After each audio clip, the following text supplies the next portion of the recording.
నెల్లూరు జిల్లా ఉంగుటూరు నియోజకవర్గం BJP MLA అభ్యర్థిగా తాను రేసులో ఉన్నా అన్నారు బీజేపీ రాష్ట్ర ఉపాధ్యక్షురాలు శరణాల మాలతీరాణి. ఆక్వా ఎగుమతి ఎక్కువగా ఉన్న ఉంగుటూరు నియోజకవర్గంను గత ప్రభుత్వాలు పూర్తి స్థాయిలో విస్మరించాయన్నారు. ప్రధాని మోడీ కలలు కంటున్న గ్రామ స్వరాజ్యం రావాలంటే బీజేపీని గెలిపించాలంటున్న మాలతీరాణితో మా ప్రతినిధి శివసాగర్ ఫేస్ టు ఫేస్.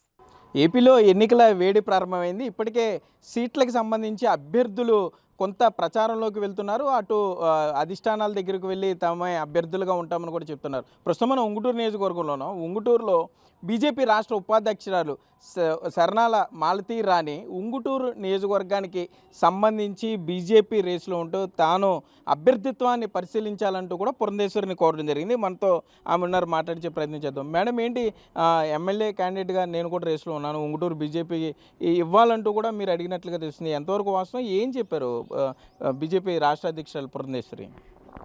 అంటే మాకైతే పార్టీ నుంచి పూర్తి హామీ అయితే ఉందండి. ఎలాగంటే మేము సుదీర్ఘంగా ఇంచుమించుగా 30 సంవత్సరాలుగా పార్టీలో ఉన్నాము. ఇక్కడ ఉంగుటూరు నియోజకవర్గానికి అనుబంధంగా అనేక రకాలైన సంఘటనలతో మేము ఇక్కడ పూర్తిగా పరిచయం అయి ఉన్నాము. మేము లయన్స్ క్లబ్ ద్వారా అనేక సేవా కార్యక్రమాల్లో కానీ, పార్టీ కార్యక్రమాలు కూడా ఎక్కువగా రాజకీయంగా కాకుండా సేవా కార్యక్రమాలుగానే మేము చాలా వరకు ముందుకెళ్ళడం జరిగింది. కేంద్ర ప్రభుత్వం ఇచ్చే పథకాలన్నీ కూడా మా చేతిలో ఉన్నంత వరకు మేము ప్రతి గడపకి తీసుకెళ్లే ప్రయత్నం కూడా మేము చాలా దూరంగా చేస్తున్నాం. కాబట్టి ఈసారి ఇంకా అభివృద్ధి పదంగా వెళ్ళాలంటే డబుల్ ఇంజిన్ సర్కారు అవసరం అనేదే మేము భావించాము. అలాగే నరేంద్ర మోడీ గారు ఎప్పటి నుంచో ఉన్న మా అందరి చిరకాల కోరిక 33% రిజర్వేషన్ కూడా ఆయన ప్రవేశపెట్టడం జరిగింది. అది పార్టీలో తెలంగాణలో కూడా గతంలో ఇంప్లిమెంట్ చేయడం జరిగింది. రీసెంట్గా జరిగిన ఎన్నికల్లో తప్పనిసరిగా ఈసారి మేము ఇక్కడ ఎమ్మెల్యే క్యాండిడేట్గా ఉంగుటూరులో బరిలో నుంచున్నాం అనేది మేము నిర్ణయించుకోవటం, పార్టీ కూడా ఆ రకమైన మాకు ఒక రకమైన హామీ ఇవ్వటం కూడా జరిగింది. మేడం, ఉంగుటూరు నియోజకవర్గ అభ్యర్థిగా పోటీ చేస్తా అంటున్నారు. మీరు ఉంగుటూరు నియోజకవర్గంలో ఇప్పటికే తిరుగుంటారు అన్ని మండలాలు కూడా. ఏంటి, ఏం సమస్యలు అబ్జర్వ్ చేశారు ఇక్కడ?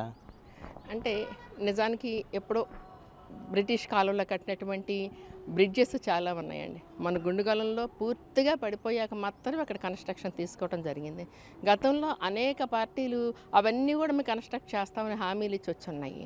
ఆ బ్రిడ్జిలన్నీ కూడా ఎంత లోపలికి పల్లెల్లోకి చాలా కనెక్టివిటీ ఉంది. లంకల ప్రాంతాల్లోకి, అటు చెట్టునపాడు, అటు గుండుగలం చూస్తుంటే కూడా చుట్టినపాడు, గుండుగలం చాలా బాగా సంపన్నమైన గ్రామాలకి అనుబంధంగా ఉన్నాయి. అలాగే లంకల గ్రామాలు చూస్తే కనీసం కేంద్ర ప్రభుత్వం ఇచ్చే మౌలిక సదుపాయాలు అక్కడ అమ్ములు అవ్వటం అరాకొరాగానే మాకు కనపడింది. ఇంకా ఇప్పటికీ వెల్నెస్ సెంటర్స్ లాంటి, రైతు భరోసా లాంటి, సచివాలయం ఏంటి కేంద్ర ప్రభుత్వం పూర్తి నిధులతో ఇచ్చినప్పటికీ కూడా అక్కడ అటువంటి మారుమూల ప్రాంతాల్లో కొంచెం ఇంప్లిమెంటేషన్ తక్కువగానే మాకు కనిపించింది. అలాగే ఏదైతే ఇప్పుడు హౌసెస్ ఇవన్నీ కూడా 1,80,000 పెట్టి నరేంద్ర మోడీ గారు పూర్తిగా ఉచితంగా హౌసెస్ నిర్మాణానికి ఇచ్చారో వాటిల్లో కూడా కొన్ని చోట్ల లోటుపాట్లు, కొన్ని చోట్ల అంటే చాలా వరకు ఇంప్లిమెంట్ అయినప్పటికీ కూడా కొంచెం నిర్మాణ దశలో ఇంకా డబ్బులు రానివి, 2019కి ముందు నిర్మాణమైన ఇళ్ల సాయి మాత్రం అపరిష్కృతంగా చాలా సమస్యలు మా దృష్టికి రావడం జరిగింది. ఉంగుటూరు నియోజకవర్గం అంటే అటు ఆక్వా ఉంది, అలాగే ప్యాడీ కూడా ఈక్వల్గా ఉన్నాయి కొద్దిగా. మరి ఆ రైతులకు సంబంధించి ఇబ్బందులు ఏమైనా తెలుసుకునే ప్రయత్నం చేశారా? ప్రస్తుత ప్రభుత్వం వారికి ఏ విధంగా సాయం చేస్తుంది అనుకుంటున్నారు? అసలు మద్దతు ఉందా ప్రభుత్వానికి, ఇటు రైతుల నుంచి కానీ రైతుల నుంచి ప్రభుత్వానికి కానీ? నిజంగా ఇక్కడ అవుట్ సైడ్ నుంచి మరి ఇక్కడ సెటిల్ అయిన కుటుంబాలు ఉంగుటూరుకు సంబంధించి చాలా, అటు కలకటా నుంచి కానీ, వేరే వేరే జిల్లాల నుంచి కానీ, వేరే వేరే రాష్ట్రాల నుంచి కానీ ఒక 100 కుటుంబాలు వచ్చుంటే 100కు 100 కూడా పూర్తిగా ఆక్వా రిలేటెడ్ కుటుంబాలే ఉన్నాయండి. అంటే గతంలో చాలా సుసంపన్నంగా ఆక్వా రంగం విరాజిల్లింది. కానీ 2019కి ముందు ఒంగోలులోకి యూనివర్సిటీ పెట్టాలనే ప్రపోజల్ని కానీ, మరి నరేంద్ర మోడీ గారు వచ్చాక ప్రత్యేకమైన మంత్రిత్వ శాఖ మత్స్య పరిశ్రమకి ఇచ్చినా కూడా, లక్షల కోట్లు మరి బడ్జెట్లో కేటాయించినా కూడా ఆ మత్స్య సంపద యోజన గురించి ఇక్కడ రైతులకి ఎవరికి తెలియని పరిస్థితి అయితే చాలా చోట్ల ఈ వికసిత భారత్ సంకల్ప యాత్రకు వెళ్ళినప్పుడు రైతుల ద్వారా మేము తెలుసుకున్న విషయం అది.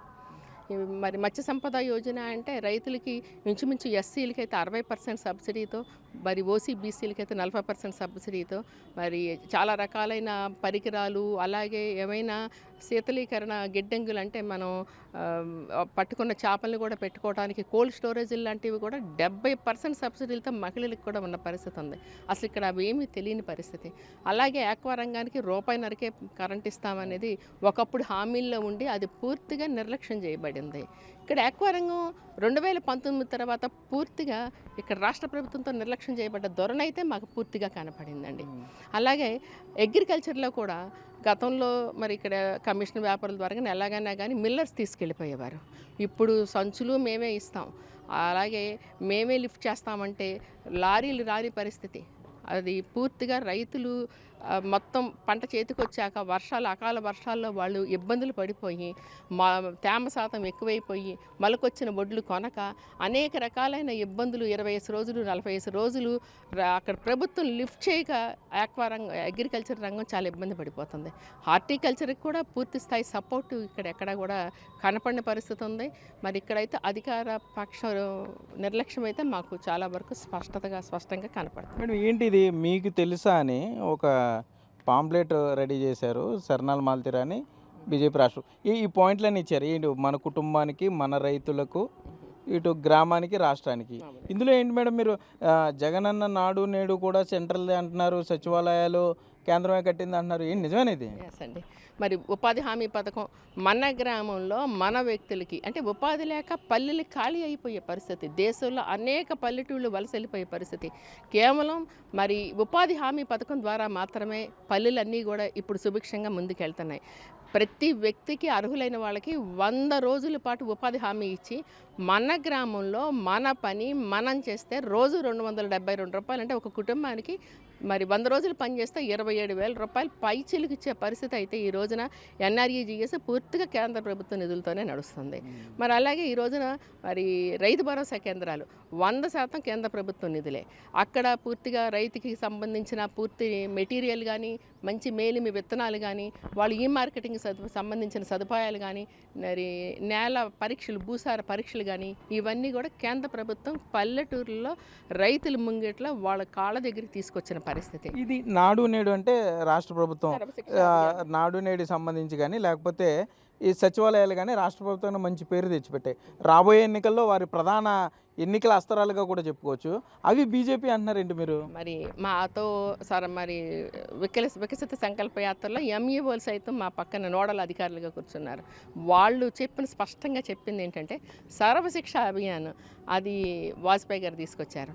అప్పటి నుంచి ఇప్పటి వరకు కూడా 8వ తరగతి వరకు పూర్తి స్థాయిలో పిల్లలకి అయ్యే మధ్యాహ్నం భోజనాలతో సహా కేంద్ర ప్రభుత్వమే నడుపుతుంది.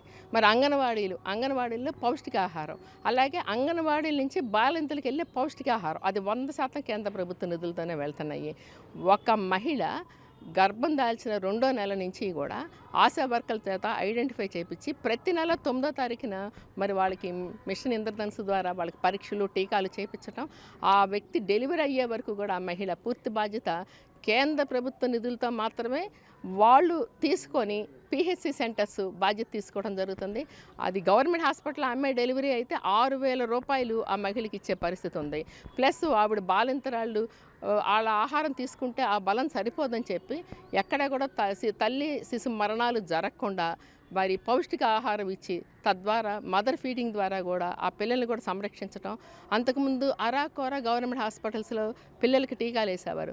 సంపూర్ణమైన టీకాలు గవర్నమెంట్ హాస్పిటల్ ద్వారా వేయటం, వెల్నెస్ సెంటర్స్ ద్వారా అనేక కార్యక్రమాలు, ఏదైతే రక్తహీనత ఉందో అది పూర్తిగా ఎరాడికేట్ చేయటం, కుష్ఠవ్యాధి సంపూర్ణంగా నిర్మూలించడం కోసం ప్రత్యేకమైన టీంని ఏర్పాటు చేయటం, టీబీ అనేది లేకుండా చేయటం.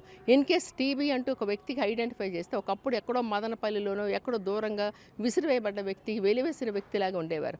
కానీ ఇప్పుడు అలా కాకుండా 6 నెలల పాటు మంచి మందులతో పాటు ఉచితంగా ఇవ్వటమే కాకుండా 6 నెలల పాటు వాళ్ళ బలం కోసం బలమైన ఆహారం తీసుకోవడం కోసం 3,000 రూపాయలు డైరెక్ట్గా ఆ వ్యక్తి అకౌంట్లో కూడా వేసే పరిస్థితి ఈ రోజున ఆరోగ్యపరంగా తీసుకోవటమే కాకుండా ఈ ఆయుష్మాన్ భారత్ కార్డులు కూడా మరి ఈ రోజున ఆరోగ్యశ్రీ లాంటివి రాష్ట్రంలో మాత్రమే మరి లిమిటేషన్తో ఒక్కొక్కసారి వస్తున్నాయి, ఒక్కొక్కసారి రాని పరిస్థితి ఉంది. కానీ ఆయుష్మాన్ భారత్ కార్డు కుటుంబంలో ఎంతమంది ఉంటే అంతమందికి ఇవ్వటమే కాకుండా భారతదేశంలో అంటే వీళ్ళ పిల్లలు ఎక్కడ సెటిల్ అయినా సరే అనుకోకుండా వీళ్ళ యాత్రలకు ఎక్కడికైనా వెళ్ళి ఇబ్బంది పడినా సరే భారతదేశంలో ఎక్కడైనా సరే ఆధునిక వైద్య టెక్నాలజీతో మరి పూర్తిగా కార్పొరేట్ వైద్యం 5 లక్షలు ఖరీదు చేసే వైద్యానికి ఆ వ్యక్తి అర్హులవుతున్నారు. మేడం, ఇప్పుడు ఉంగుటూరు నియోజకవర్గ బీజేపీ అభ్యర్థిగా శరణాల మాలతీరాని పోటీ చేస్తున్నారు అనుకుందాం.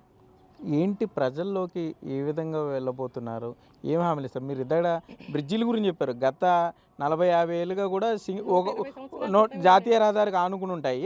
ఒక కారు వస్తే ఇంకో కారు ఇటేపు ఆగాల్సిందే, మెజారిటీ ఉంగుటూరు మండలాల్లో కలని. అంటే వీటికి సంబంధించి ఏమైనా నిర్ణయం తీసుకుంటారా? ప్రజలకు ఏం చేయబోతున్నారు? శరణాల మాలతీరాని అభ్యర్థిత్వంలో ఏం హామీలు ఇస్తారు? అంటే తప్పనిసరిగా ఇది అభ్యర్థిగానే కాదండి, ఒక పౌరురాలుగా ఈ ఏరియాకి సంబంధించిన వ్యక్తిగా నా మనసులో ఎప్పుడు ఆ బాధ ఉండిపోతుంది.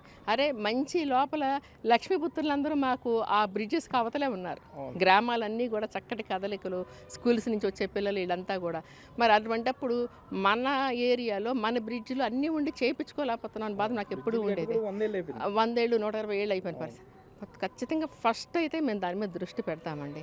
అలాగే ఏదైతే కేంద్ర ప్రభుత్వ పథకాలు అమల్లోకి వచ్చి అరాకొర ఇంకా అర్హులుండి రాని చోట పూర్తిగా దృష్టి పెడతాం. ఏక్వా రంగం ఇక్కడ మాతో పాటు ఈ దేశంలో చాలామందికి ఇక్కడ భరోసా ఉంది. ఎందుకంటే ఒక్క రోజు ఒక వారంలో ఒక 500 లారీలు 500 లారీలు ఇంచుమించుగా మరి బెంగాల్కి వెళ్ళే పరిస్థితి ఉందండి. ఇవన్నిటి మీద కూడా మేము దృష్టి పెడతాం.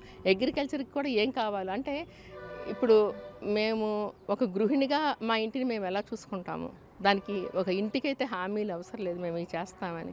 ఏది అవసరమైతే అవసరమైన చోటల్లా కేంద్ర ప్రభుత్వ నిధులు, రాష్ట్ర ప్రభుత్వం వీటన్నిటి సహాయంతో 100% మేము ఇక్కడ పరిపూర్ణంగా మా ఇంటిని చేసుకున్నట్టుగా ఈ నియోజకవర్గాన్ని కూడా చేయడానికి సిద్ధంగా ఉన్నాం. మొత్తం మేము చూసుకుంటే ఉంగుటూరు నియోజకవర్గానికి సంబంధించి బీజేపీకి సీటు కేటాయిస్తే తప్పకుండా అడిగాము. బీజేపీకి ఉంగుటూరు నియోజకవర్గ కేటాయించే అవకాశం ఉంది, తప్పనిసరిగా ఇక్కడ పోటీ చేసి గెలుస్తాము, బీజేపీ జెండాని ఇక్కడ ఎగరేయడంతో పాటుగా కేంద్ర ప్రభుత్వం ఇస్తున్న ప్రతి పథకాన్ని కూడా లబ్ధిదారులకి నేరుగా అందేలాగా చేయడంతో పాటుగా ఉంగుటూరులో గత కొన్నేళ్ళుగా ఉన్న తిష్టవేస్తున్నటువంటి సమస్యల పరిష్కారానికి కృషి చేస్తాను కూడా బీజేపీ రాష్ట్ర ఉపాధ్యక్షురాలు శరణాల మాలతీరాని చెప్పే పరిస్థితులు అయితే ఇక్కడ ఉన్నాయి. కెమెరామెన్ భాగ్యరాజ్తో సాగర్, బిగ్ టీవీ, ఉంగుటూరు నుండి.